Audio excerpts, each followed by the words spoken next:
Hello students, welcome back to YouTube channel study brain. और आज मैं बात कर रहा हूँ चैप्टर सेंटर ऑफ ग्रेविटी की, जिसमें लेक्चर टू आपको मैं करवाने वाला हूँ। लेक्चर 1 में आपको मैंने सब कुछ समझा दिया था, कैसे आपको स्टार्टिंग करनी है, कैसे क्वेश्चन करना है, कैसे आपको लो से आपको मैं हाई की ओर ले जाऊँगा। ठीक है, आपको सब कुछ अच्छे से क्लियर होगा। और दूसरी चीज़ आपको मैं बताऊँ, लेक्चर 2 में आपको बिल्कुल भी घबराने की कोई ज़रूरत नहीं है। अगर मैं आपको क्वेश्चन करा रहा हूँ तो आप बिल्कुल भी नहीं डरें, क्योंकि सब आपको क्लियर अच्छे से कराने वाला हूँ। ठीक है, तो सेंटर ऑफ ग्रेविटी में आपको मैं हल्का सा 1 मिनट के लिए समझा दे रहा हूँ कि क्या था लेक्चर 1 में। देखिए, आपका मेन फोकस होना चाहिए ds। हम क्या करते हैं कि x बार, ठीक है, और y बार की वैल्यू फाइंड करते हैं। ठीक है, इन दोनों वैल्यूज़ को फाइंड करने के लिए हमारे पास एक पॉइंट होना चाहिए जिसका नाम होता है ds, और इसे हम बोलते हैं कॉम्प्लीमेंट्री एरिया। ठीक है, कॉम्प्लीमेंट्री एरिया। कॉम्प्लीमेंट्री एरिया का मतलब होता है कि अगर कोई भी थिंग आपको वस्तु दे रखी है जो कि आपकी एक्स या बाई किसी भी अक्ष की तरफ हो, मान लो ये मैंने एक्स और बाई अक्ष ले ली, और यहाँ पे मानता हूँ कोई भी पॉइंट की अगर मुझे ये पॉइंट दे रखे हैं पी और क्यू पॉइंट दे रखे हैं, और इसमें मुझे एरिया फाइंड करना है, तो इस पर मैं स्क्रिप्ट काट के अगर पी क्यू आर एस इस एरिया की मैं फाइंड करूँ, इस एरिया को फाइंड करूँ, तो इसके लिए मैं क्या क्या फाइंड करना पड़ेगा, डीएस फाइंड करना पड़ेगा। डीएस का मतलब हो गया कि इसमें आपके रो से मल्टीप्लाई करके जो आपका निकल के आ रहा है एरिया, वो मैं यहाँ पे फाइंड कर लूँ। ठीक है, कुछ भी नहीं है क्वेश्चंस में, कुछ भी नहीं है। आज आपको मैं क्वेश्चन कराने वाला हूँ, मोस्ट इंपोर्टेंट क्वेश्चन है और आपको अच्छे से क्लियर होगा डीएस का। अब आपको डीएस कैसे फाइंड करना है, ये मेन चीज़ होती है। ये मेन आप सीखेंगे डीएस को कैसे फाइंड करते हैं इन क्वेश्चन से, इन 5 फॉर्मूले से, जो कि आपकी एकदम मेजर फॉर्मूले हैं। ठीक है, मेजर फॉर्मूले का मतलब 5 फॉर्मूले आपको इम्पोर्टेंट है, आप पूरा क्लियर होगा। देखो क्या होता है कि D s over d x और 1 + डी ओवर डी एक्स का होल स्क्वायर, इन वैल्यू से आपको पहचानना होता है। देखिए, यहाँ से आप पहचानेंगे किसकी वैल्यू दे रखी है और किसकी वैल्यू आपको कैसे फाइंड करनी है। देखो, आपको डी एस की वैल्यू फाइंड करनी होती है। अगर क्वेश्चन आपका नॉर्मल बाई और एक्स की फॉर्म में दिया तो ये वाला फॉर्म यूज करेंगे। आपको अगर देख रहा है कि D x over D I की फॉर्म, मतलब एक्स की वैल्यू दे रखी है और डिफरेंशिएशन आपने बाई के अगेंस्ट किया है, तब आप ई वाला फॉर्मूला यूज करेंगे। आपको पता है कि आर की वैल्यू कोई दे रखी है जो कि थीटा के अकॉर्डिंग है, जैसे आर बराबर ए साइन थीटा, आर बराबर एक्स कॉस थीटा हो गया। यहाँ पे आपको दिख रहा है कि r d theta upon r square, मतलब आपने जो डिफरेंशिएशन किया है वो आर के रेस्पेक्ट में किया है, तब आपको फॉर्मूला यूज करना है। तो आपकी 5 फॉर्मूले लर्न करने हैं अच्छे, जो कि स्टेप फर्स्ट का हमारा काम हो जाता है। ठीक है, अब मैं चलूँगा क्वेश्चन को, तो आपको क्वेश्चन नोट कर देता हूँ ये। ठीक है, ठीक है, देखिए ये आपका क्वेश्चन है। क्वेश्चन क्या है कि find the C G, centre of gravity of an arc. आप आर्क आपको फाइंड करना है, चाप ऑफ द सेंटर बाई बराबर c cos hyperbola x upon c. देखिए, आपने कहाँ पढ़ी हुई इक्वेशन, ये आपने पढ़ी थी कॉमन कैटेनरी में इक्वेशन। तो कॉमन कैटेनरी की इक्वेशन मैंने आपको अच्छे से सिखाया था, दोनों चैप्टर मैंने करा दिए हैं। और रिक्वेस्ट आपसे ये कि आप प्यार से कमेंट अभी कर दें, क्योंकि कमेंट करते हैं आपको बड़ा अच्छा लगता है मुझे। ठीक है, तो इस टाइप से अपनी मैंने आपको पढ़ाई थी कि ये जो पॉइंट होते हैं, अगर मैं इसको मान चलूँ, ये आपकी बाई अक्ष और आपकी एक्स अक्ष होगी, तो ये वाले जो पॉइंट निकलेंगे आपके एक्स कॉमा बाई निकलेंगे। ठीक है, और यहाँ पे आपको पॉइंट सी होता है, इसकी लेंथ आपको सी मान जाती है। मैंने आपको अच्छे से कॉमन कैटेनरी में ये बात सिखाई है। और ये यहाँ पे पॉइंट होता है आपके 0, होते हैं। ठीक है, ठीक है, इतनी बात क्लियर होगी आपको, बस यही आपको समझाने वाली बात है। और स्टेप फर्स्ट आपको पता है, स्टेप फर्स्ट में हम लोग क्या करते हैं, स्टेप फर्स्ट में बाई बराबर हमको इक्वेशन दे रखी है। स्टेप फर्स्ट की बात करता हूँ। ठीक है, स्टेप फर्स्ट में बाई बराबर में इक्वेशन दे रखी है, बाई बराबर सी कॉज हाइपरबोलिक एक्स अपॉन सी। आपको साफ साफ देख के लग रहा है कि एक्स के रेस्पेक्ट में हम किसके डिफरेंशिएशन करेंगे, डिफरेंशिएशन इसके एक्स के रेस्पेक्ट में करेंगे, और d y over d x equal to c आपका एस रहेगा। ठीक है, सी हो गया आपका इनटू, क्योंकि आपका कौन सा फंक्शन है, आपका कांस्टेंट फंक्शन। कॉज हाइपरबोलिक का क्या होता है, साइन हाइपरबोलिक। ये अगर नेगेटिव आ जाता क्योंकि अब हाइपरबोलिक फंक्शन, इसलिए आपका पॉजिटिव हो जाता है, क्योंकि उसमें अपोजिट होता है। इंटू एक्स अपॉन सी आ गया। जब हम एक्स अपॉन सी का करेंगे, ठीक है, इसका क्या होगा, एंगल का भी होगा। जब हम एक्स अपॉन सी का करेंगे तो एक्स अपॉन सी का मतलब एक्स तो 1 हो जाएगा, इंटू आपका 1/c बचेगा, तो इंटू 1/c आपको यहाँ पर पुट कर ले हूँ। क्लियर है। अब यहाँ से आपको समझना होता है। देखिए, हमें डी वाई और डी एक्स की वैल्यू मिल गई, तो आपको क्वेश्चन में एक चीज़ बताई थी मैंने, फिर आपको दूसरा काम होता है डी एस फाइंड करना। तो स्टेप 2 में आपको क्या करते हैं, डी एस फाइंड करते हैं, डी एस जिसको बोलते हैं। अब आपको मेजर करना है अपने दिमाग से कि कौन सा फॉर्मूला ऐसा है इसमें डी वाई और डी एक्स लिखा आ रहा है। तो एक फॉर्मूला है उसमें d s over d x बराबर, शायद पहला ही फॉर्मूला है, d s over d x equal to 1 + d y over d x का होल स्क्वायर। बिल्कुल टेंशन मत लीजिए, आपको मैं हीरो बनाऊंगा इस चैप्टर का। ठीक है, ये आपका फॉर्मूला आपको स्टेप सेकंड में यूज करना है, कुछ नहीं करना है, बस में d s over d x equal to आके मीच के में 1 + डी आई और डी एक्स की जो वैल्यू दे रखी है हमको वो पुट कर देनी है, तो हो जाएगा साइन हाइपरबोलिक स्क्वायर। ठीक है, sine hyperbolic square x upon c. क्योंकि ये सी तो सी आपकी कैंसिल हो जाएगी। ठीक है, एक्स अपॉन सी आ गया। तो D s over d x बराबर, आपको पता है कि one plus sine square theta क्या होता है, कॉज स्क्वायर थीटा होता है। ठीक है, आपने क्वेश्चन देखा है, sine square theta plus cos square theta बराबर वन होता है। ठीक है, ये कब होता है, जब आपकी थीटा में दे रखी है, जब इस पर हाइपरबोल जुड़ जाता है तो यहाँ पे आपकी नेगेटिव की वैल्यू हो जाती है। इट मीन्स अगर आपको कहीं भी दे रखा है कि one plus cos hyperbolic square या one plus sine hyperbolic square, तब वैन आपकी क्या होगी, यहाँ पे कॉज आएगा, कॉज हाइपरबोलिक आएगा, यहाँ पे आपका साइन हाइपरबोलिक आएगा। कि इसमें क्या अपोजिट होता है, बस इतना सा अंतर है इसी हाइपरबोलिक फंक्शन में। तो यहाँ पे वन प्लस साइन स्क्वायर मतलब कॉज हाइपरबोलिक तो हो जाएगा, अंदर निकाल लेंगे हम तो कॉज हाइपरबोलिक जाएगा एक्स अपॉन सी। तो यहाँ से डी एस की वैल्यू हमें मिल गई, डी एस बराबर cause hyperbolic x upon c into में डी एक्स। हमारा दूसरा काम भी फिनिश हो गया।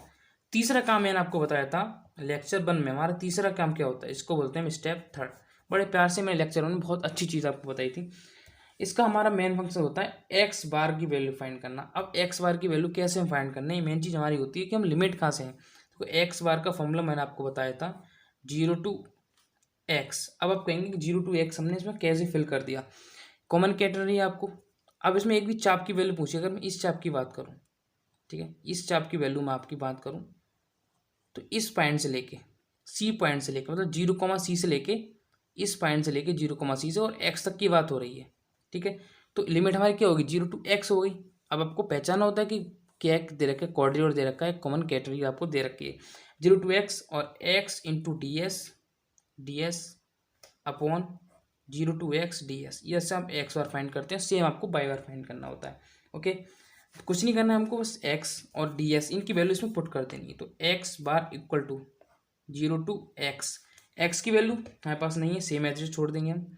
डी एस की वैल्यू हमारे पास है cos hyperbolic x upon c into d x upon 0 to x। D s की value cos hyperbolic x upon c into d x. ठीक है, इतना काम हो गया। यहाँ पे आपको कोई भी कन्फ्यूजन नहीं रखनी है। अब क्या करूँगा, यहाँ पे मैं x की वैल्यू कैसे फाइंड करूँगा, देखिए यहाँ पे मुझे क्या करूँगा, फर्स्ट और सेकंड उसमें यूज करूँगा। फर्स्ट और सेकंड का मतलब हो गया कि पहले का डिफरेंशिएशन, सॉरी पहला एच टी, दूसरे का डिफरेंशिएशन माइनस फुल इंटीग्रेशन, जो आपको पहले पता होगा, फर्स्ट इंटू सेकंड का हम क्या करते हैं, इंटू हो गया यहाँ पे माइनस दूसरे का फुल, फिर अंदर डिफरेंशिएशन होता है फर्स्ट पार्ट का, इंटू में सेकेंड पार्ट का इंटीग्रेशन होता है और होल इंटीग्रेशन डी एक्स। ये थोड़ा सा मैंने आपको ये बता दिया जिसको हम फर्स्ट और सेकंड का फॉर्मूला कहते हैं। ठीक है, तो फर्स्ट पार्ट आपको एस्टेज रखना है, मतलब एक्स आपका एस्टेज आ गया, क्लियर है, इंटू कॉज का होगा sign hyperbolic x upon c.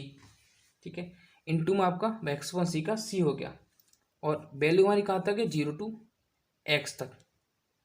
Okay, minus integration 0 to x minus, देखो अब माइनस हमारा आ गया 0 to x, पहला फंक्शन हमारा स्टेज रहेगा जो कि हमारा सी वाला है, सॉरी जिसका हम अगर साइन हाइपरबोलिक एक्स अपॉन सी है, इसका जब हमने अंदर जाके क्या डिफ्रेंसिएशन किया तो सी इंटू ये हो गया sine hyperbolic x upon c हो गया आपका। ठीक है, क्या हो गया, sine hyperbolic x upon c into d x.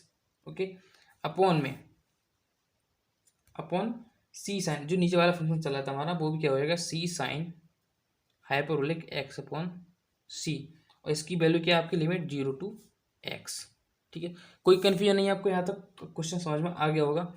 X बार हम फाइंड कर रहे हैं, x bar equal to c x, ये वैल्यू आपको जोड़ दी हमने, सी एक्स हो गया साइन हाइपरबोलिक एक्स अपॉन सी।